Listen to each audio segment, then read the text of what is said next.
So why I got into real estate? Well, it's actually a funny story. My father actually got me into it.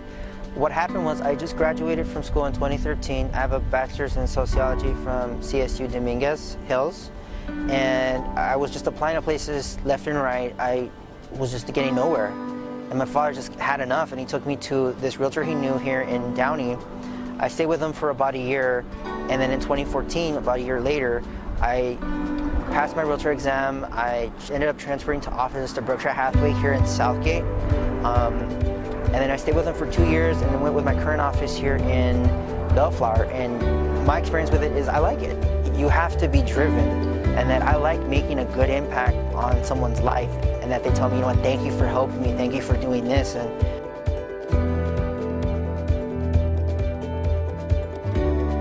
I like it because, you know, the fact that you show value to people, that you care for them, that you do everything you can to help them find a home, list a home, sometimes both, or help them prevent losing their home, or, you know, and that shows that, you know, you're not just driven to do this because you can, it's because you want to.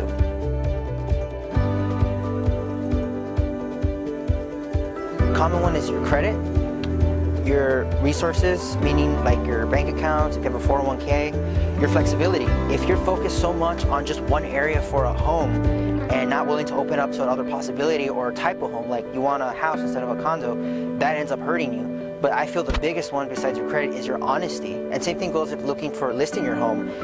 If you're not willing to do repairs, if you're not willing to be flexible on the price, if you're not willing to disclose anything, it can't hurt you. And going back to being honest, it won't matter what your realtor does, it won't matter how much experience in the business they are. If you're not willing to be honest with them from the beginning, there's nothing else we can do. And I think that's one value that, as an agent, is very important for us to represent. As someone looking to find a home or list their home, that's one that you have to bring to the table too, because the more honest you can be, the more likely we can prevent or solve an issue or get you to your result a lot quicker too. And that's something that a lot of people don't realize.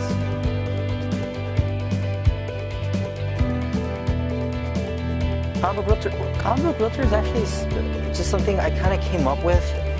A lot of agents in my generation go with millennial something, millennial title rep, millennial realtor, and what I've learned is if you try to brand yourself, you have to be unique.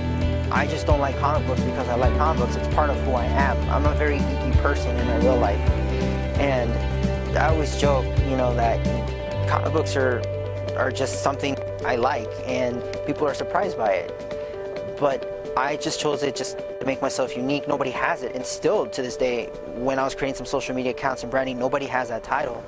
But I like it because now I get to see other realtors go by something realtor or the king or queen. But comic book realtor just sounds unique, and I just like it, you know, and not because I just read comics, because it's something you wouldn't expect in a business very professional. You know, it's kind of like saying I like to run at a hometown buffet or something, you know, but I like it because it's unique, it's who I am, and it's a little bit geeky, and sometimes being a little bit geeky in a professional business can help.